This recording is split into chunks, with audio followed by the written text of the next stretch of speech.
Iran ಹಾಗೂ America ಮಧ್ಯೆ ಪಾಕಿಸ್ತಾನದ ಇಸ್ಲಾಮಾಬಾದ್ನಲ್ಲಿ ಶಾಂತಿ ಸಭೆಯನ್ನ ನಡೆಸಲಾಗ್ತಾ ಇದೆ. ಪೂರ್ವ ಒಪ್ಪಂದಗಳಿಗೆ ಒಪ್ಪದೆ ನಾವು ಈ ಒಂದು ಶಾಂತಿ ಸಭೆಗೆ ಬರೋದಿಲ್ಲ ಅಂತ ಹೇಳ್ಕೊಂಡು ಇರಾನ್ ಹೇಳ್ತಾ ಇದೆ. ಬರೋಬ್ಬರಿ 10 ಕಂಡೀಷನ್ ಹಾಕಿದೆ. ಸೊ ಅಡ್ವಾನ್ಸ್ಲಿ ಇದಕ್ಕೆ ಒಪ್ಪಿಗೆ ಸೂಚಿಸದಿದ್ದರೆ ನಾವು ಈ ಒಂದು ಶಾಂತಿ ಸಭೆಗೆ ಬರೋದಿಲ್ಲ. ಅಮೆರಿಕದ ಎದುರು ಷರತ್ತುಗಳನ್ನ ವಿಧಿಸ್ತಾ ಇದೆ ಇರಾನ್. ಪಾಕಿಸ್ತಾನದ ಇಸ್ಲಾಮಾಬಾದ್ನಲ್ಲಿ ಶಾಂತಿ ಸಭೆಗೆ ವೇದಿಕೆ ಸಜ್ಜಾಗಿದೆ. ಈಗಾಗಲೇ ಪಾಕಿಸ್ತಾನದ ಇಸ್ಲಾಮಾಬಾದ್ನಲ್ಲಿ 2 ನಿಯೋಗ ಇರುವಂತದ್ದು.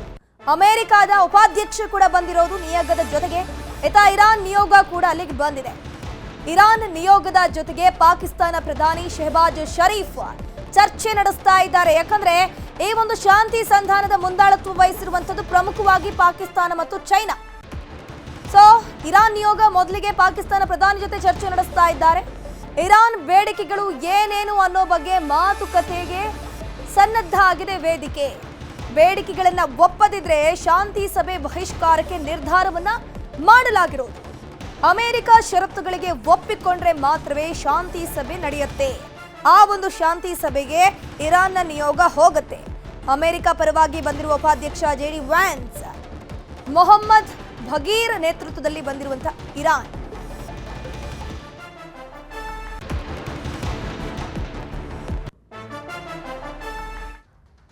ರಾಜಧಾನಿಯಲ್ಲಿ 2 ರಾಷ್ಟ್ರಗಳ ನಿಯೋಗ ಬಂದಿರುವಂತದ್ದು ಪಾಕಿಸ್ತಾನದ ಇಸ್ಲಾಮಾಬಾದ್ನಲ್ಲಿ. ಹರ್ಮುಜ್ ಜಲಸಂಧಿಯಲ್ಲಿ ಹಡಗು ಸಂಚಾರಕ್ಕೆ ಇರಾನ್ ಅಡ್ಡಿಪಡಿಸಿದೆ. ಯಾಕಂದ್ರೆ ಇಸ್ರೇಲ್ ಏನಿದೆ ಲೆಬನಾನ್ ಮೇಲೆ ಪದೇ ಪದೇ ಅಟ್ಯಾಕ್ ಅನ್ನ ಮುಂದುವರಿಸ್ತಾ ಇದೆ. ಸುಮಾರು 300ರಿಂದ 400 ಮಂದಿ ಲೆಬನಾನಿಗರು ಸಾವನ್ನಪ್ಪಿದ್ದಾರೆ. ಸೊ ಶಾಂತಿ ಸಭೆಗೆ ನಾವೆಲ್ಲರೂ ಕೂಡ ಬದ್ಧ ಅಂತ ಹೇಳ್ಕೊಂಡು ಅಮೆರಿಕ ಹೇಳಿದ್ದೇ ಬಂತು ಬಿಟ್ರೆ ಅದೆಲ್ಲ ಮಾತಿಗೆ ಸೀಮಿತ ಆಗಿ ಹೋಗಿತ್ತು. ಯಾಕಂದ್ರೆ ಇಸ್ರೇಲ್ ಏನಿದೆ ತನ್ನ ದಾಳಿಯನ್ನು ನಾವು ನಿಲ್ಲಿಸೋದಿಲ್ಲ, ನಮ್ಮ ಹಿತರಕ್ಷಣೆಗೋಸ್ಕರ ನಾವು ಈ ಅಟ್ಯಾಕ್ ಅನ್ನ ಲೆಬನಾನ್ ಮೇಲೆ ಮಾಡ್ತಿರೋದು ಅಂತ ಹೇಳ್ಕೊಂಡು ಇಸ್ರೇಲ್ ಹೇಳ್ತಾನೆ ಬರ್ತಾ ಇತ್ತು. ಇದ್ರ ಬಗ್ಗೆ ಹೆಚ್ಚಿನ ಮಾಹಿತಿ ನೀಡ್ತಾ ಹೋಗ್ತಾರೆ ನಮ್ಮ ಪ್ರತಿನಿಧಿ ಮಂಜೇಗೌಡ. ದೂರವಾಣಿ ಸಂಪರ್ಕದಲ್ಲಿ ಜಾಯಿನ್ ಆಗಿದ್ದಾರೆ. ಮಂಜೇಗೌಡ್ರೆ, ಸದ್ಯಕ್ಕೆ ಪಾಕಿಸ್ತಾನದ ಇಸ್ಲಾಮಾಬಾದ್ನಲ್ಲಿ ರಾಜಿ ಸಂಧಾನ ಶಾಂತಿ ಸಭೆಯ ಮಾತುಕತೆ ಆರಂಭ ಆಗಿದೆ. ಸೊ ಇರಾನ್ ಇಟ್ಟಿರುವಂತಹ ಷರತ್ತುಗಳು ಏನೇನು? ಮೊದಲಿಗೆ ಪಾಕಿಸ್ತಾನದ ಪ್ರಧಾನಿ ಜೊತೆ ಮಾತುಕತೆ ಆಗ್ತಿದೆಯಲ್ಲ, ಇಲ್ಲಿ ಏನೇನೆಲ್ಲ ಡಿಸ್ಕಷನ್ ಆಗಬಹುದು? ಧನುಶ್ರೀ, ಏನಂತಂದ್ರೆ ಪಾಕಿಸ್ತಾನದ ರಾಜಧಾನಿ ಇಸ್ಲಾಮಾಬಾದ್ನಲ್ಲಿ ಶಾಂತಿ ಸಭೆ ನಿರ್ಧಾರ ಆಗಿತ್ತು, ಪೂರ್ವ ನಿರ್ಧಾರ ಆಗಿತ್ತು. ಅಮೆರಿಕದಿಂದ ಮತ್ತೆ ಇರಾನ್ನಿಂದ 2 ರಾಷ್ಟ್ರಗಳ ನಿಯೋಗ ಅಂದ್ರೆ ಅವರ ಅಧಿಕಾರಿಗಳು ಬಂದು ಶಾಂತಿ ಸಭೆಗೆ ರೆಡಿ ಆಗಿದ್ರು. ಯಾವಾಗ ಒಂದು ಕದನ ವಿರಾಮ ಘೋಷಣೆ ಆದ ಬಳಿಕ ಒಂದು ಶಾಂತಿ ಸಭೆ ಮಾಡಿ ಆ ಕದನ ವಿರಾಮವನ್ನ ಎಕ್ಸ್ಟೆಂಡ್ ಮಾಡಬೇಕು ಅನ್ನೋ ಉದ್ದೇಶದಿಂದ ಈ ರೀತಿ ಶಾಂತಿ ಸಭೆಯನ್ನ ಫಿಕ್ಸ್ ಮಾಡಿದ್ರು. ಆದ್ರೆ ಯಾವಾಗ ಇಸ್ರೇಲ್ ಲೆಬನಾನ್ ಮೇಲೆ ಅಟ್ಯಾಕ್ ಮಾಡ್ತೋ, ಅಲ್ಲಿ ಅವರು ಉಗ್ರರ ಮೇಲೆ ಹಿಜ್ಬುಲ್ಲಾ ಉಗ್ರರ ಮೇಲೆ ನಾವು ಅಟ್ಯಾಕ್ ಮಾಡ್ತಾ ಇದ್ವಿ, ನಾವು ನಾಗರಿಕರನ್ನ ಟಾರ್ಗೆಟ್ ಮಾಡ್ತಾ ಇಲ್ಲ ಅನ್ನೋ ಕಾರಣವನ್ನ ಇಟ್ಕೊಂಡು ಇಸ್ರೇಲ್ ಲೆಬನಾನ್ ಮೇಲೆ ಅಟ್ಯಾಕ್ ಮಾಡ್ತೋ, ಆಗ ಇರಾನ್ ತನ್ನ ನಿರ್ಧಾರದಿಂದ ಹಿಂದೆ ಸರಿತು. ಆದ್ರೆ ಆ ನಿಯೋಗ ಏನು ಡೆಲಿಗೇಷನ್ ಬಂದಿದ್ದಾರೆ ಇರಾನ್ನಿಂದ, ಆ ಡೆಲಿಗೇಷನ್ ಪಾಕಿಸ್ತಾನದಲ್ಲೇ ಇದ್ದಾರೆ. ಆದ್ರೆ ಶಾಂತಿ ಸಭೆಗೆ ಹೋಗುವ ಬಗ್ಗೆ ಯಾವುದೇ ನಿರ್ಧಾರವನ್ನ ಕೈಗೊಂಡಿಲ್ಲ. ಯಾಕಂತಂದ್ರೆ ಅಮೆರಿಕ ಮತ್ತೆ ಇಸ್ರೇಲ್ ಹೇಳ್ತಾ ಇರೋದು, ನಾವು ಇರಾನ್ ಜೊತೆ ಕದನ ವಿರಾಮ ಘೋಷಣೆ ಮಾಡಿದ್ದೀವಿ, ಆದ್ರೆ ಲೆಬನಾನ್ನ ಇರಾನ್ನ ಭಾಗವಾಗಿ ನಾವು ನೋಡ್ತಾ ಇಲ್ಲ ಅನ್ನೋದು ಅಮೆರಿಕ ಮತ್ತೆ ಇಸ್ರೇಲ್ ವಾದ ಆಗಿದೆ. ಆದ್ರೆ ಇರಾನ್ ವಾದ ಏನಾಗಿದೆ ಅಂತಂದ್ರೆ, ಲೆಬನಾನ್ ಕೂಡ ನಮಗೆ ಸೇರಿದ್ದು, ನಾವು ಅದರ ಅಂದ್ರೆ ಈ ಯುದ್ಧದ ಪಾರ್ಟ್ ಅಲ್ಲಿ ಲೆಬನಾನ್ ಕೂಡ ಬರುತ್ತೆ, ನೀವು ಅದನ್ನ ಬೇರ್ಪಡಿಸಿ ಇದ್ ಮಾಡೋಂಗಿಲ್ಲ ಅನ್ನೋ ಕಾರಣಕ್ಕೆ ಹಾರ್ಮುಜ್ ಜಲಸಂಧಿ ಏನಿದೆ ಅದನ್ನ ಮತ್ತೆ ಬಂದ್ ಮಾಡಿದ್ದಾರೆ. ಹಾರ್ಮುಜ್ ಜಲಸಂಧಿಯನ್ನು ಬಂದ್ ಮಾಡೋದ್ರಿಂದ ಇಂಧನದ ದರ ಗಗನಕ್ಕೇರುವಂತ ಸಾಧ್ಯತೆಗಳಿದೆ. ಈಗ ಆಲ್ರೆಡಿ 43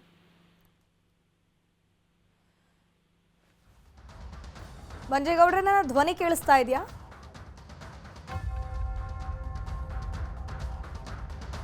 ಸಂಪರ್ಕ ಕಡಿತಗೊಂಡಿದೆ, ಗಮನಿಸ್ತಾ ಹೋಗ್ಬೋದು. ಈಗ ಪಾಕಿಸ್ತಾನದ ಇಸ್ಲಾಮಾಬಾದ್ನಲ್ಲಿ ಸಂಧಾನ ಮಾತುಕತೆ ಆಗ್ತಾ ಇದೆ. ಬಟ್ ಇರಾನ್ ಮಾತ್ರ ಡೈರೆಕ್ಟ್ ಆಗಿ ಆ ಒಂದು ಶಾಂತಿ ಸಭೆಗೆ ಹೋಗ್ತಾ ಇಲ್ಲ. ಬದಲಾಗಿ ಪಾಕಿಸ್ತಾನದ ಪ್ರಧಾನಿ ಶೆಹಬಾಜ್ ಶರೀಫ್ ಜೊತೆ ಇರಾನ್ನ ನಿಯೋಗ ಮಾತುಕತೆ ನಡೆಸ್ತಾ ಇದೆ. ಏನಪ್ಪಾ ಅಂತಂದ್ರೆ, ಮೊದಲು ನೀವಿಲ್ಲೂ ಒಪ್ಕೊಳ್ಳಿ, ನಾವು ಕೊಟ್ಟಿರುವಂತಹ 10 ಷರತ್ತುಗಳು ಏನಿದೆ ಆ ಷರತ್ತುಗಳಿಗೆ ಇಲ್ಲೇ ನೀವು ಓಕೆಯನ್ನ ಮಾಡಿ, ಇಲ್ಲಿ ನೀವು ಓಕೆ ಮಾಡಿದ್ರಿ ಅಂತಂದ್ರೆ ನಾವು ಶಾಂತಿ ಸಭೆಗೆ ಹೋಗ್ತೀವಿ, ಅವರ ಮಾತುಗಳನ್ನು ನಾವು ಕೂಡ ಆಲಿಸ್ತೀವಿ, ಅದಾದ ಮೇಲೆ ಏನು ಅನ್ನುವಂಥ ವಿಚಾರಕ್ಕೆ ನಿರ್ಧಾರವನ್ನು ಕೂಡ ಮಾಡ್ತೀವಿ ಅಂತ ಹೇಳ್ಕೊಂಡು ಇರಾನ್ ನಿಯೋಗ ಪಟ್ಟು ಹಿಡಿದು ನಿಂತಿದೆ. ಯಾಕಂದ್ರೆ ಈ ಒಂದು ಯುದ್ಧ ಯಾವಾಗ ಆರಂಭ ಆಗುತ್ತೆ, ಅಮೆರಿಕ ಮತ್ತು ಇಸ್ರೇಲ್ ಜಂಟಿಯಾಗಿ ಇರಾನ್ ಮೇಲೆ ಯಾವಾಗ ಅಟ್ಯಾಕ್ ಮಾಡ್ತಾರೆ ನೋಡಿ, ಯಾವ ಮುಸ್ಲಿಂ ರಾಷ್ಟ್ರಗಳು ಕೂಡ ಇರಾನ್ ಪರವಾಗಿ ನಿಂತಿರಲಿಲ್ಲ. ಬದಲಾಗಿ ಲೆಬನಾನಿಗರು ಮಾತ್ರ ಇಲ್ಲಿ ಇರಾನ್ ಪರವಾಗಿ ನಿಂತಿದ್ದಂಥದ್ದು. ಯಾವಾಗ ಈ ಒಂದು ಅಟ್ಯಾಕ್ ತೀವ್ರ ಸ್ವರೂಪವನ್ನು ಪಡ್ಕೊಳ್ಳುತ್ತೆ, ಇರಾನ್ನ ಶಕ್ತಿಯನ್ನು ಕುಗ್ಗಿಸುವಂಥ ಕೆಲಸವನ್ನು ಇಸ್ರೇಲ್ ಮತ್ತು ಅಮೆರಿಕ ಮಾಡೋಕೆ ಶುರುವಾಗುತ್ತೆ ನೋಡಿ, ಆಗ ಲೆಬನಾನಿಗರು ಎದ್ದು ನಿಲ್ತಾರೆ. ಅವರೂ ಕೂಡ ಇಸ್ರೇಲ್ ಮೇಲೆ, ಅಂದರೆ ಇಸ್ರೇಲ್ ಪಕ್ಕದಲ್ಲೇ ಇರುವಂಥದ್ದು ಲೆಬನಾನ್, ಹಾಗಾಗಿ ಪಕ್ಕದ ರಾಷ್ಟ್ರ ಇಸ್ರೇಲ್ ಮೇಲೆ ಲೆಬನಾನಿಗರು ಮತ್ತೆ ಅಟ್ಯಾಕ್ ಮಾಡೋಕೆ ಶುರು ಮಾಡ್ತಾರೆ. ಸೊ ಆವಾಗ ನೋಡಿ ಅಫಿಷಿಯಲ್ ಆಗಿ ಲೆಬನಾನ್ ಈ ಒಂದು ಯುದ್ಧಕ್ಕೆ ಎಂಟ್ರಿ ಆಗಿರುತ್ತೆ. ಈಗ ಮತ್ತೆ ಸಂಪರ್ಕದಲ್ಲಿ ಜಾಯಿನ್ ಆಗಿದ್ರೆ ನಮ್ಮ ಪ್ರತಿನಿಧಿ ಮಂಜೇಗೌಡ್ರೆ ಆಗ್ಲೇ ನೀವು ಹೇಳ್ತಾ ಇದ್ರಿ ಈಗ ಒಂದಷ್ಟು ಷರತ್ತುಗಳನ್ನ ವಿಧಿಸಿದ್ದಾರೆ ಅಂತ. ಆ ಷರತ್ತುಗಳಲ್ಲಿ ಮೇನ್ ಹೈಲೈಟ್ಸ್ಗಳು ಏನೇನಿದೆ ಅಂತ? ಏನಂತಂದ್ರೆ ಧನುಶ್ರೀ, ಅಮೆರಿಕ ಮತ್ತೆ ಇಸ್ರೇಲ್ ನಮ್ಮ ಮೇಲೆ ಯಾವುದೇ ಕಾರಣಕ್ಕೂ ದಾಳಿ ಮಾಡಬಾರ್ದು. ಮತ್ತೆ ಯುರೇನಿಯಂನ ನಾವು ಸಂಗ್ರಹ ಮಾಡ್ತಾ ಇರೋದ್ರಿಂದ ಅಮೆರಿಕ ನಮ್ಮ ಮೇಲೆ ಟಾರ್ಗೆಟ್ ಮಾಡಿದೆ. ಆದ್ರೆ ನಮ್ಮ ಯುರೇನಿಯಂ ಏನ್ ಸಂಗ್ರಹ ಮಾಡಿದೀವಿ, ನಮ್ಮ ಹತ್ರ ಏನ್ ಯುರೇನಿಯಂ ಇದೆ ಅದ್ರ ಮೇಲೆ ಅಮೆರಿಕ ಯಾವುದೇ ರೀತಿ ದಾಳಿ ಮಾಡೋ ಹಾಗಿಲ್ಲ. ನಮ್ಮ ಸಂಗ್ರಹಕ್ಕೆ ಅವ್ರು ಅಡ್ಡಿ ಮಾಡೋ ಹಾಗಿಲ್ಲ. ನಾವು ಅಪಾಯ ಬರ್ದೇ ಇರೋ ರೀತಿ ಯುರೇನಿಯಂನ ಸಂಗ್ರಹ ಮಾಡಿ ಅದನ್ನ ನಾವು ಏನು ವಿದ್ಯುತ್ ಉತ್ಪಾದನೆ ಇರ್ಬೋದು, ಈ ರೀತಿ ಬೇರೆ ಬೇರೆ ಕೆಲಸ ಕಾರ್ಯಗಳಿಗೆ ಬಳಸ್ಕೊಳ್ತೀವಿ. ಆದ್ರೆ ನಮ್ಮನ್ನ ನೀವು ಇಸ್ರೇಲ್ ಕಾರಣಕ್ಕೆ ನಮ್ಮನ್ನ ಟಾರ್ಗೆಟ್ ಮಾಡಿ ನಮ್ಮ ಮೇಲೆ ಯುದ್ಧವನ್ನ ಘೋಷಣೆ ಮಾಡೋಗಿಲ್ಲ. ಮುಂದೆ ಕೂಡ ಯುದ್ಧ ಘೋಷಣೆ ಮಾಡಲ್ಲ ಅಂತ ನೀವು ಈ ರೀತಿ ಒಪ್ಪಂದ ಮಾಡ್ಕೋಬೇಕು ನಮ್ಮ ಜೊತೆ. ಹಾಗಾದ್ರೆ ಮಾತ್ರ ನಾವು ಆರ್ಮುಜ್ ಜಲಸಂಧಿಯನ್ನ ಓಪನ್ ಮಾಡ್ತೀವಿ. ಇಲ್ಲ ಅಂತಂದ್ರೆ ಆರ್ಮುಜ್ ಜಲಸಂಧಿಯನ್ನ ಓಪನ್ ಮಾಡಲ್ಲ ಅನ್ನೋ ಕಾರಣಕ್ಕೆ ಆರ್ಮುಜ್ ಜಲಸಂಧಿಯಲ್ಲಿ ಬಾಂಬ್ಗಳನ್ನ ಅಡಗಿಸಿ ಇಡಲಾಗಿದೆ ಅಂತ ಇರಾನ್ನ ಕೆಲವೊಂದಿಷ್ಟು ಮಾಧ್ಯಮಗಳು ಆ ರೀತಿ ಬಾಂಬ್ನ ಅಡಗಿಸಿಟ್ಟಿದ್ದಾರೆ, ಜಲ ಬಾಂಬ್ಗಳನ್ನ ಅಡಗಿಸಿಟ್ಟಿದ್ದಾರೆ ಅನ್ನೋದ್ರ ಬಗ್ಗೆನೂ ವರದಿಯಾಗಿದೆ. ಅದೇ ಕಾರಣಕ್ಕೆ ಅಮೆರಿಕ ಕೂಡ ಆರ್ಮುಜ್ ಜಲಸಂಧಿಯನ್ನ ದಾಟಿ ಬರುವಂತಹ ಪ್ರಯತ್ನವನ್ನ ಮಾಡ್ತಾ ಇಲ್ಲ. ಈಗ ಪಾಕಿಸ್ತಾನದ ಇಸ್ಲಾಮಾಬಾದ್ನಲ್ಲಿ ಏನಾದ್ರೂ ಒಂದು ವೇಳೆ ಶಾಂತಿ ಸಭೆಗೆ ಒಪ್ಪಂದ ಬಂದ್ರೆ, ಶಾಂತಿ ಸಭೆ ಆದ್ರೆ ಮಾತ್ರ ಆರ್ಮುಜ್ ಜಲಸಂಧಿ ಓಪನ್ ಆಗುತ್ತೆ. ಆರ್ಮುಜ್ ಜಲಸಂಧಿ ಓಪನ್ ಆದ್ರೆ ಮಾತ್ರ ಏನು ಇಂಧನದ ದರ ಏರುಪೇರು ಆಗ್ತಾ ಇದೆ, ಗ್ಯಾಸ್ಗಳು ಸಿಗ್ತಾ ಇಲ್ಲ, ಸಂಕಷ್ಟ ಎದುರಾಗಿದೆ, ಈ ಸಮಸ್ಯೆಗಳಿಗೆಲ್ಲ ಪರಿಹಾರ ಸಿಗುತ್ತೆ ಅನ್ನೋದು ಅಮೆರಿಕಕ್ಕೆ ಖಂಡಿತವಾಗ್ಲೂ ಗೊತ್ತು. ಅಮೆರಿಕಕ್ಕೆ ಒಂದು ಒಪ್ಪಂದ ಆಗ್ಲೇಬೇಕು, ಶಾಂತಿ ಸಭೆ ಆಗ್ಬೇಕು, ಕದನ ವಿರಾಮ ಘೋಷಣೆ ಆಗ್ಬೇಕು ಅನ್ನೋದು ಅಮೆರಿಕದ ಬಹುದೊಡ್ಡ ಬಯಕೆ ಆಗಿದೆ. ಆದ್ರೆ ಇಸ್ರೇಲ್ ಮಾತ್ರ ಇರಾನ್ ಮೇಲೆ ತನ್ನ ದಾಳಿಯನ್ನ ನಡೆಸ್ತಾನೆ ಇದೆ. ನಾವು ಯಾವುದೇ ಕಾರಣಕ್ಕೂ ಯಾವುದೇ ಒಪ್ಪಂದಗಳಿಗೂ ನಾವು ರೆಡಿ ಇಲ್ಲ ಅನ್ನೋದು ಇಸ್ರೇಲ್ ಮೆಂಟಾಲಿಟಿ ಆಗ್ಬಿಟ್ಟಿದೆ. ಹಾಗಾಗಿ ಈ ಯುದ್ಧಕ್ಕೆ ಇನ್ನೂ ಫುಲ್ ಸ್ಟಾಪ್ ಸಿಕ್ಕಿಲ್ಲ. ಓಕೆ ಮಂಜೇಗೌಡ, ಇಲ್ಲಿ ಇನ್ನೊಂದು ವಿಚಾರ ಏನಪ್ಪಾ ಅಂತಂದ್ರೆ, ಈಗ ಹರ್ಮುಜ್ ಜಲಸಂಧಿ ಇರಾನ್ಗೆ ಬಹುದೊಡ್ಡ ವೆಪನ್ ಅಂತಾನೆ ಹೇಳಬಹುದು. ಬಟ್ ಅಮೆರಿಕ ಹೇಳಿದ್ರು ಕೂಡ ಈಗ ಮತ್ತೆ ಹರ್ಮುಜನ್ನ ಲೆಬನಾನ್ ಮೇಲೆ ಇಸ್ರೇಲ್ ಅಟ್ಯಾಕ್ ಮಾಡುತ್ತೆ ಅನ್ನುವಂಥ ಕಾರಣಕ್ಕೆ ಈಗಾಗಲೇ ಹರ್ಮುಜನ್ನ ಬಂದ್ ಮಾಡಿದ್ದಾರೆ. ಬಟ್ ಇಲ್ಲಿ ಗಮನಿಸ್ತಾ ಹೋಗ್ಬೋದು, ಇಸ್ರೇಲ್ ಮತ್ತು ಅಮೆರಿಕ ಮಧ್ಯೆನೇ ಸಂಬಂಧ ಸರಿ ಇಲ್ಲ ಅನ್ನುವಂಥದ್ದು ಇಲ್ಲಿ ಪದೇ ಪದೇ ಪ್ರೂವ್ ಆಗ್ತಿದೆಯಲ್ಲ, ಹೇಗೆ ಅಂತಿದ್ದು? ಖಂಡಿತವಾಗ್ಲೂ ಅದೇ ರೀತಿ ಆಗ್ತದೆ ಧನುಶ್ರೀ. ಏನಂತಂದ್ರೆ ಇಸ್ರೇಲ್ ಯಾವುದೇ ಒಪ್ಪಂದಗಳಿಗೂ ಬರ್ಲಿಕ್ಕೆ ರೆಡಿ ಇಲ್ಲ. ಆದ್ರೆ ಅಮೆರಿಕ ಮಾತ್ರ ಕದನ ವಿರಾಮ ಘೋಷಣೆ ಮಾಡ್ತೀವಿ, ಕದನ ವಿರಾಮಕ್ಕೆ ಬರ್ತಾರೆ, ಇರಾನೇ ನಮ್ಮನ್ನ ಬೇಡ್ಕೊಳ್ತಾ ಇದೆ, ಬೆಗ್ ಮಾಡ್ತಾ ಇದಾರೆ ಮಾತ್ರ ಕದನ ವಿರಾಮಕ್ಕೋಸ್ಕರ ಅಂತ ಹೇಳ್ಕೊಂಡು ಅಮೆರಿಕನೇ ಒಂದ್ ರೀತಿ ಪರೋಕ್ಷವಾಗಿ ಇರಾನ್ ಹತ್ರ ಬೆಗ್ ಮಾಡ್ತಾ ಇದೆ, ಕದನ ವಿರಾಮ ಘೋಷಣೆ ಮಾಡ್ಕೊಳ್ಳೋಣ, ಬೇಡ ಯುದ್ಧ ಅನ್ನೋ ರೀತಿ ಮಾತಾಡ್ತಾ ಇದ್ದಾರೆ. ಈಗ ಶಹಬಾಜ್ ಶರೀಫ್ ಏನಿದ್ದಾರೆ ಅವರು ಇರಾನ್ ನಿಯೋಗದ ಹತ್ರ ಮಾತನಾಡಿಕೊಂಡು ಅಮೆರಿಕದ ಹತ್ರ ಹೋಗಿ ಈ ರೀತಿ ಬೇಡಿಕೆಗಳನ್ನ ಇಟ್ಟಿದ್ದಾರೆ. ನಾವೇನ್ ಹೇಳ್ಬೇಕು ಅಂದ್ರೆ ಆ ಒಪ್ಪಂದಗಳಿಗೆ ನಿಮ್ಮ ಒಪ್ಪಿಗೆ ಇದೆಯಾ ನನ್ನ ಕನ್ಫರ್ಮ್ ಮಾಡ್ಕೊಂಡು ಅದಾದ ಬಳಿಕ ಅಮೆರಿಕ ಏನ್ ನಿರ್ಧಾರ ತಗೊಳ್ಳುತ್ತೆ ಅದ್ರ ಮೇಲೆ ಶಾಂತಿ ಸಭೆ ನಿರ್ಧಾರವಾಗಿ ಶಾಂತಿ ಸಭೆ ಮಾಡ್ತಾರೆ. ಧನುಶ್ರೀ ಮಂಜೇಗೌಡ, ಇಲ್ಲಿ ಇನ್ನೊಂದು ವಿಚಾರ ಏನಪ್ಪಾ ಅಂತಂದ್ರೆ, ಹಾಗೆ ಸಂಪರ್ಕದಲ್ಲಿ ಈಗ ನಮ್ಮ ಜೊತೆ ಮಾತನಾಡೋದಕ್ಕೆ ಅಂತಾರಾಷ್ಟ್ರೀಯ ವಿಶ್ಲೇಷಕರಾಗಿರುವಂತಹ ಸಂಜೀವ್ ಕುಮಾರ್ ಅವರು ದೂರವಾಣಿ ಸಂಪರ್ಕದಲ್ಲಿ ಜಾಯ್ನ್ ಆಗಿದ್ದಾರೆ. ಸರ್ ನಮಸ್ತೆ. ನಮಸ್ತೆ. ನಮಸ್ತೆ ಸರ್, ಫೈನಲಿ ಫುಲ್ ಸ್ಟಾಪ್ ಇಡ್ತಾರೆ ಅನ್ನುವಂಥ ಒಂದು ಕ್ಷಣ ಹತ್ರ ಬರ್ತಾ ಇದೆ. ಯಾಕಂದ್ರೆ ಪಾಕಿಸ್ತಾನದ ಇಸ್ಲಾಮಾಬಾದ್ನಲ್ಲಿ ಇರಾನ್, ಇಸ್ರೇಲ್, ಮತ್ತು ಅಮೆರಿಕ ಮಧ್ಯೆ ರಾಜಿ ಸಂಧಾನ ಶಾಂತಿ ಸಭೆ ನಡೀತಾ ಇದೆ. ಇದು ಸಕ್ಸಸ್ ಆಗಬಹುದಾ, ಹೇಗೆ ಸರ್? ಪ್ರೆಡಿಕ್ಷನ್ ಚೆನ್ನಾಗಿದೆ ಸದ್ಯಕ್ಕೆ. ಬಟ್ ಆದ್ರೆ ಎರಡು ವಿಷಯಗಳಲ್ಲಿ ಬಹಳ ಇಂಪಾರ್ಟೆಂಟ್ ನೋಟ್ ಮಾಡ್ಕೋಬೇಕಾಗಿತ್ತಂದ್ರೆ, ಈಗ ಸದ್ಯಕ್ಕೆ ಪಾಕಿಸ್ತಾನದ ಇಂಟ್ರೆಸ್ಟ್ ಏನು ಅಮೆರಿಕ ಮತ್ತು ಇರಾನ್ನ ಯುದ್ಧ ನಿಲ್ಸೋದಕ್ಕೆ? ಸ್ವಲ್ಪ ನಾವು ಇತಿಹಾಸಕ್ಕೆ ನೋಡಕ್ ಹೋದಾಗ ಈಗ ಸದ್ಯಕ್ಕೆ ಪಾಕಿಸ್ತಾನ ಏನು FATF ಒಂದು ಗ್ರೇ ಲಿಸ್ಟ್. ಹೇಳಿ ಸರ್, ಹೇಳಿ. ಬಟ್ ಸಡನ್ ಆಗಿ ಪಾಕಿಸ್ತಾನಕ್ಕೆ ಒಂದು ಒಳ್ಳೆ ಪ್ಯಾಕೇಜ್ ಸಿಗೋ ಚಾನ್ಸಸ್ ಈಗ ಒಂದು ಹೋದ ವರ್ಷದ ಎಕನಾಮಿಕ್ ಕೊಲ್ಯಾಪ್ಸ್ ಆದಾಗಿಂದ. ಇದು ಪಾಕಿಸ್ತಾನದ ಅಡ್ವಾಂಟೇಜ್. ಅಮೆರಿಕದ ಅಡ್ವಾಂಟೇಜ್ ಏನಪ್ಪಾ ಅಂತಂದ್ರೆ, ಟ್ರಂಪ್ನವರಿಗೆ ಯಾವುದೇ ರೀತಿಯಾದ ಒಂದು ಎಕ್ಸಿಟ್ ಸ್ಟ್ರಾಟಜಿ ಸಿಗೋದು ಕಷ್ಟ ಆಗೋಯ್ತು. ಯಾಕಪ್ಪ ಅಂತಂದ್ರೆ, ಅವ್ರು ಅನ್ಕೊಂಡಾಗೆ ಫೆಬ್ರವರಿ 28ರಿಂದ ಅವ್ರಿಗೆ ಅನ್ಕೊಂಡಿದ್ದೇನೆ 2-3 ದಿನದಲ್ಲಿ ಯುದ್ಧ ಮುಗಿದು ಹೋಗುತ್ತೆ ಅನ್ಕೊಂಡಿದ್ದು. ಹೌದು, ಆ ಯುದ್ಧ ಮುಗಿಲಿಲ್ಲ. ಆ ಯುದ್ಧ ಮುಗಿಲಾರ್ದಕ್ಕೆ ಅವರು ಇರಾನ್ನ ಒಂದು ಫೈರ್ ಪವರ್ ನ ಅಂಡರ್ ಎಸ್ಟಿಮೇಟ್ ಮಾಡಿದ್ರು. ಈಗ ಸದ್ಯಕ್ಕೊಂದು ಶಾಂತಿ ಒಂದು ಟಾಕ್ಸ್ ಏನಿದಾವಲ್ಲ, ಅದೊಂದು ಡಿಸ್ಕಷನ್ಸ್ ಏನಿದಾವಲ್ಲ, ಆ ಡಿಸ್ಕಷನ್ಸ್ ಅಮೆರಿಕ ಮತ್ತು ಪಾಕಿಸ್ತಾನಕ್ಕೆ ಇರೋ ಒಂದು ಕನ್ವೀನಿಯನ್ಸ್.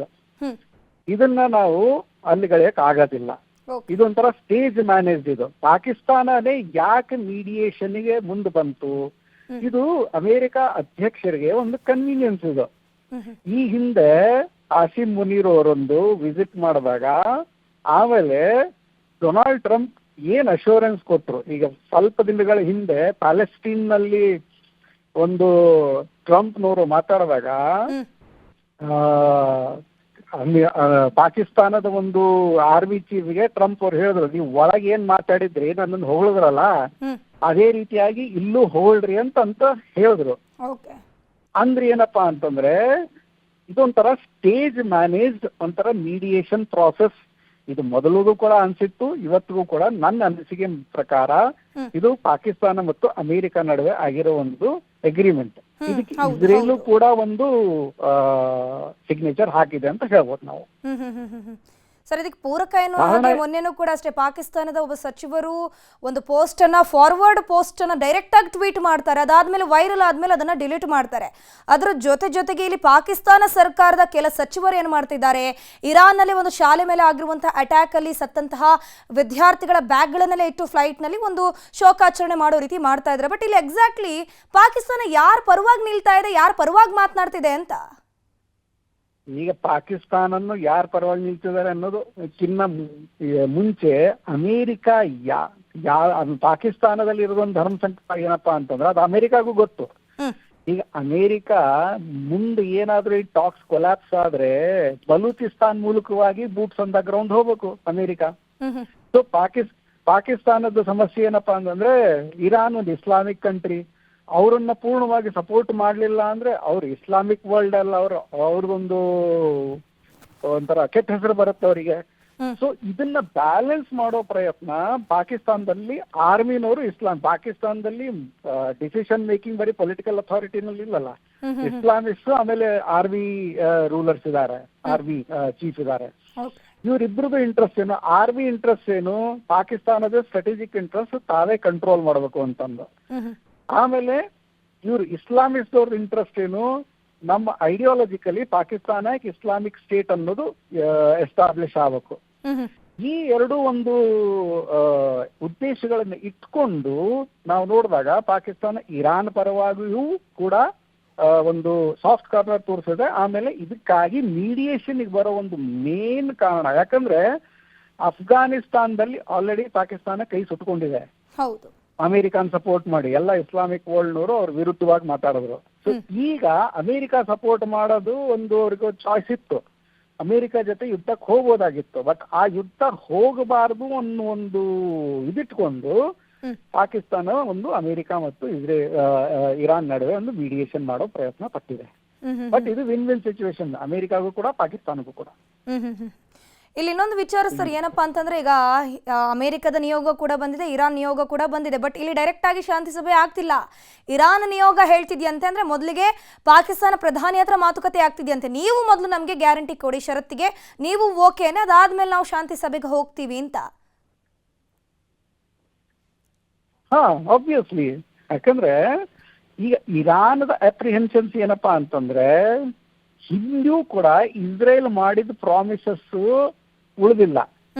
ಲಾಸ್ಟ್ ಜೂನ್ ನಲ್ಲಿ ಒಂದು ಏನ್ ಸೀಸ್ ಫೈರ್ ಡಿಕ್ಲೇರ್ ಆಗಿತ್ತು, ಅದಾದ್ಮೇಲೆ ಏನಾಯ್ತು, ಇಸ್ರೇಲ್ ಮತ್ತೆ ಅಟ್ಯಾಕ್ ಮಾಡಿದ್ರು. ಸೊ ಈ ರೀತಿಯಾಗಿ ಇಷ್ಟೊಂದು ಡಿಸ್ಟ್ರಾಯ್ ಮಾಡಿದ್ಮೇಲೆ ಪುನಃ ಇಸ್ರೇಲ್ ಅಮೆರಿಕದ ಸಪೋರ್ಟ್ ಇಂದ ಅಟ್ಯಾಕ್ ಮಾಡಲ್ಲ ಅನ್ನೋದು ಇನ್ ಗ್ಯಾರಂಟಿ. ಹಾಗಾಗಿ ಇರಾನ್ ತನ್ನ ಒಂದು ಷರತ್ತನ್ನು ಇಡ್ತಾ ಇರೋದು. ಕಾರಣ ಯಾಕಪ್ಪ ಅಂತಂದ್ರೆ ಈಗ ಆಲ್ರೆಡಿ 3 ಸರಿ ಈ ರೀತಿಯಾದ ಇನ್ಸಿಡೆಂಟ್ ಆಯ್ತು. ಇರಾನ್ ಈಗ ಒಂದು ಲ್ಯಾಕ್ ಆಫ್ ಟ್ರಸ್ಟ್ ಆಗಿದೆ.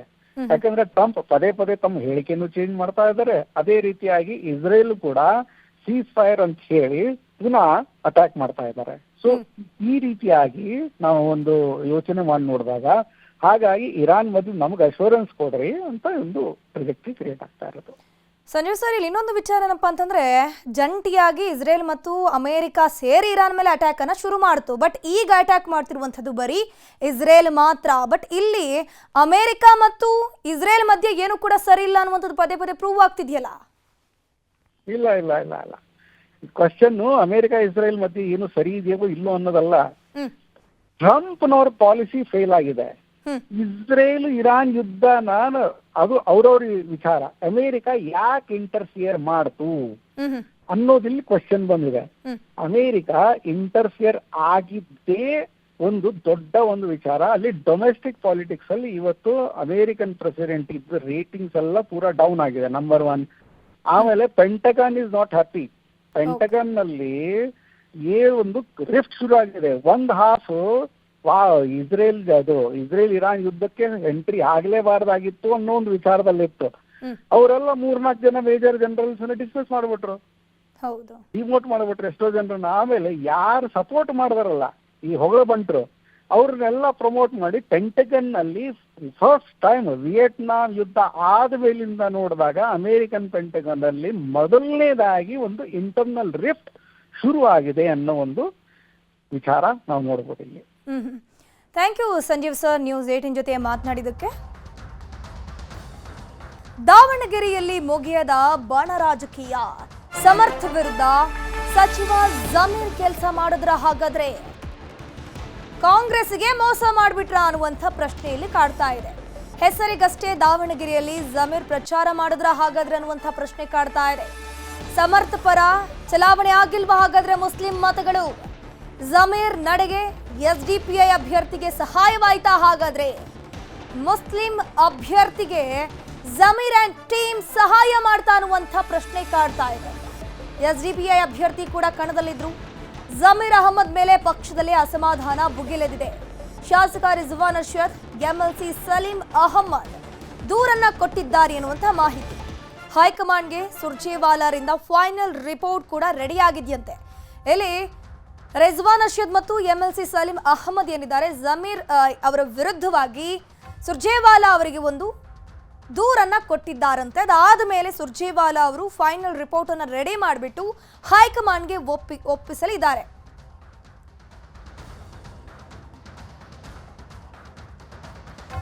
ಸಲೀಂ ಅಹಮದ್ ರಿಜ್ವಾನ್ ವಿರುದ್ಧ ಕಿಡಿಕಾರಲಾಗಿದೆ.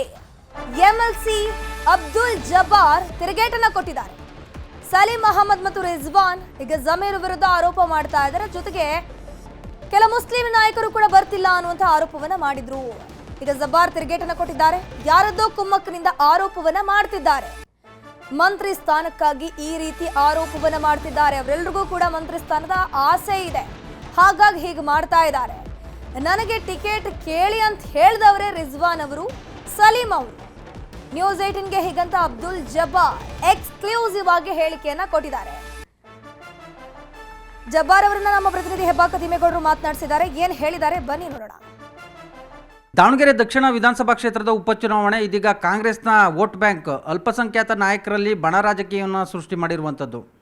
ಬನ್ನಿ ಈ ಸಂಬಂಧವಾಗಿ ನಮ್ಮ ಜೊತೆ ಮಾತನಾಡೋದಕ್ಕೆ ವಿಧಾನ ಪರಿಷತ್ ಸದಸ್ಯರಾದಂಥ ಅಬ್ದುಲ್ ಜಬ್ಬಾರ್ ಅವರು ಇದ್ದಾರೆ. ಮಾತನಾಡ್ತೀನಿ ಸರ್.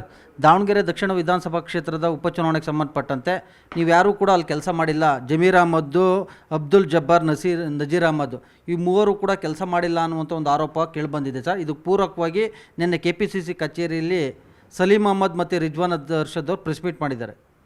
ಫಸ್ಟ್ ಆಫ್ ಆಲ್ ನಾನು ನಿನ್ನೆ ಕಾಂಗ್ರೆಸ್ ಆಫೀಸ್ನಲ್ಲಿ ಕಾಂಗ್ರೆಸ್ಸಿನ ಮುಖಂಡರುಗಳ ಬಗ್ಗೆ ಪ್ರೆಸ್ ಕಾನ್ಫರೆನ್ಸ್ ಮಾಡಿರೋದು ನನಗೆ ಭಾಳ ಆಶ್ಚರ್ಯ ತಂದಿದೆ. ಅದು ನಾವು ಕೆಲಸ ಮಾಡಿಲ್ಲ ಅಂತ ಹೇಳಿದರೆ ನಮ್ಗೆ ಯಾರು ಕೆಲಸ ಮಾಡಿಲ್ಲ ಅಂತ ನಾವು ಮಾಡಿಲ್ಲ ಅಂತ ನಾವು ಎಲ್ಲರ ವಿರೋಧ ಮಾಡಿವಂತ ಯಾರು ಪ್ರೂಫ್ ಮಾಡಬೇಕಲ್ಲ. ನಮ್ಮ ಕೈಯಿಂದ ಎಷ್ಟಾಗ್ತದೆ ಅಷ್ಟೇ ಮಾಡೋಕ್ಕೆ ಸಾಧ್ಯ. ಎಲ್ಲ ಜಾಸ್ತಿ ನಾವು ಅತಿ ಅಂತೂ ಮಾಡೋಕ್ಕೆ ಬರೋಂಗಿಲ್ಲ. ಅದ್ರ ಜೊತೆಗೆ ಮತ್ತು ಯಾರು ಇಷ್ಟು ಜನ ಮುಖಂಡರು ಬಂದಿದ್ದರು ದಾವಣಗೆರೆಗೆ, DK ಶಿವಕುಮಾರ್ ಮತ್ತು ಹ್ಯಾರಿಸ್ ಬಿಟ್ಟು ನನಗೆ ಯಾರೂ ಮಾತಾಡಿಲ್ಲ. DK ಶಿವಕುಮಾರು ಕೊನೆಯಲ್ಲಿ ನನಗೆ ಪ್ರೆಸ್ ಕಾನ್ಫರೆನ್ಸ್ ಮಾಡಬೇಕಪ್ಪ ನೀನು ಯಾಕೆ ಬರ್ದಲ್ಲ ಹಂಗಂತ ಅಂದರು. ನಾನು ಇಲ್ಲ ಸರ್, ಆರೋಗ್ಯ ಸರಿ ಇಲ್ಲದಕ್ಕೆ ನಾನು ಬಂದಿಲ್ಲ, ನಾನು ನನ್ನ ಕಡೆಯಿಂದ ಎಷ್ಟಾಗ್ತೈತಿ ಎಲ್ಲೆಲ್ಲ ಆಗ್ತದೆ ಏನು ಮಾಡ್ತಾಯಿದ್ದೀನಿ ಅಂತ ಹೇಳಿದೆ. ಅದ್ರ ಜೊತೆಗೆ ಈಗ ನನಗೆ ಫಸ್ಟ್ ಆಫ್ ಆಲ್ ಹೇಳಬೇಕಪ್ಪ ಅಂತ ಹೇಳಿದ್ರೆ, ದಾವಣಗೆರೆ ಸೌತಿನ ಟಿಕೆಟ್ ಕೇಳಿದ್ದೆ ಒಂದು ದೊಡ್ಡ ತಪ್ಪಾಗಿಬಿಟ್ಟಿದೆ.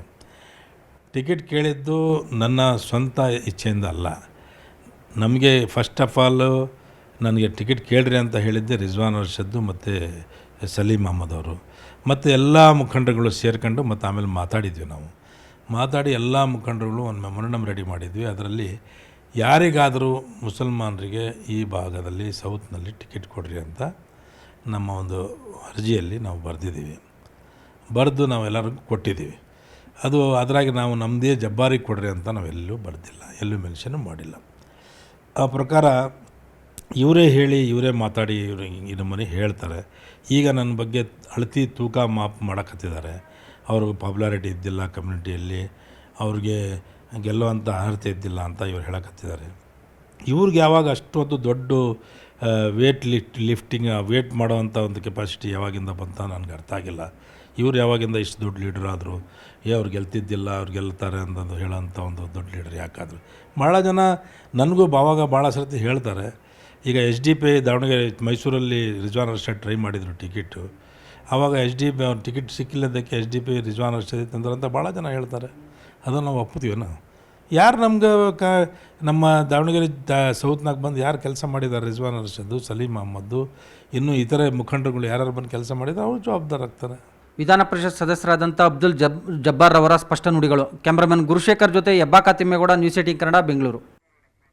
ಇದ್ರ ಬಗ್ಗೆ ಹೆಚ್ಚಿನ ಮಾಹಿತಿ ನೀಡ್ತಾ ಹೋಗ್ತಾರೆ ನಮ್ಮ ಪ್ರತಿನಿಧಿ ಹೆಬ್ಬಾಕ ತಿಮ್ಮೇಗೌಡ. ದೂರವಾಣಿ ಸಂಪರ್ಕದಲ್ಲಿ ಜಾಯ್ನ್ ಆಗಿದ್ದಾರೆ. ತಿಮ್ಮೇಗೌಡ್ರೆ, ಈಗ ಬೈ ಎಲೆಕ್ಷನ್ ಆಗಿ ಹೋಗಿದೆ, ಬಟ್ ದಾವಣಗೆರೆ ದಕ್ಷಿಣ ಕ್ಷೇತ್ರದ ವಿಚಾರಕ್ಕೆ ಸಂಬಂಧಪಟ್ಟಂತೆ ರಾಜಕೀಯ ಕೆಸರದ ಚಾಟ ಶುರುವಾಗಿದೆ. ಈಗೊಂದು ಬ್ರೇಕಿಂಗ್ ನ್ಯೂಸ್ ಬರ್ತಾ ಇದೆ. ಹಾಗೆ ಸಂಪರ್ಕದಲ್ಲಿ ಹೆಬ್ಬಾಕ ತಿಮ್ಮೇಗೌಡ್ರೆ, ಕಾಂಗ್ರೆಸ್ ಅಲ್ಪಸಂಖ್ಯಾತರ ಘಟಕದ ರಾಜ್ಯಾಧ್ಯಕ್ಷ ರಾಜೀನಾಮೆಯನ್ನ ಕೊಟ್ಟಿದ್ದಾರೆ. ತಮ್ಮ ವಿರುದ್ಧ ಪಕ್ಷ ವಿರೋಧಿ ಚಟುವಟಿಕೆ ಆರೋಪ ಬಂದಿದೆಯಲ್ಲ, ಈ ಹಿನ್ನೆಲೆಯಲ್ಲಿ ಅಲ್ಪಸಂಖ್ಯಾತ ಘಟಕಕ್ಕೆ ಅಬ್ದುಲ್ ಜಬ್ಬಾರ್ ರಾಜೀನಾಮೆಯನ್ನ ಸಲ್ಲಿಕೆ ಮಾಡಿದ್ದಾರೆ. ದಾವಣಗೆರೆ ದಕ್ಷಿಣದಲ್ಲಿ ಮುಸ್ಲಿಂ ಅಭ್ಯರ್ಥಿಗೆ ಬೆಂಬಲ ನೀಡಿರುವಂತಹ ಆರೋಪ ಇವರ ಮೇಲೆ ಕೇಳಿ ಬಂದಿತ್ತು. ಕಾಂಗ್ರೆಸ್ ಹೈಕಮಾಂಡ್ ಕ್ರಮ ತೆಗೆದುಕೊಳ್ಳೋದಾಗಿ ಹೇಳಿಕೆ ಕೊಟ್ಟಿದೆ. ಹೈಕಮಾಂಡ್ಗೆ ಪಕ್ಷ ವಿರೋಧಿ ಚಟುವಟಿಕೆ ಬಗ್ಗೆ ರಿಪೋರ್ಟ್ ಹೋಗಾಗಿದೆ. ರಣದೀಪ್ ಸಿಂಗ್ ಸುರ್ಜೇವಾಲಾ ರಿಪೋರ್ಟ್ ಬೆನ್ನಲ್ಲೇ ರಾಜೀನಾಮೆಯನ್ನು ನೀಡಲಾಗಿದೆ. ಜಬ್ಬಾರ್ ಅವರು ರಾಜೀನಾಮೆ ಕೊಟ್ಟಿದ್ದಾರೆ. ಜಮೀರ್ ಬಣದಲ್ಲಿ ಗುರುತಿಸಿಕೊಂಡಿದ್ರು ಈ ಅಬ್ದುಲ್ ಜಬ್ಬಾರ್ ಅವರು. ಪ್ರಚಾರಕ್ಕೂ ಕೂಡ ಹೋಗಿಲ್ಲ. ಸೊ ನನಗೆ ಆರೋಗ್ಯದ ಸಮಸ್ಯೆ ಇತ್ತು ಅಂತ ಹೇಳ್ಕೊಂಡು ನ್ಯೂಸ್ 18 ಜೊತೆ ಕೂಡ ಮಾತನಾಡಿದ್ರು.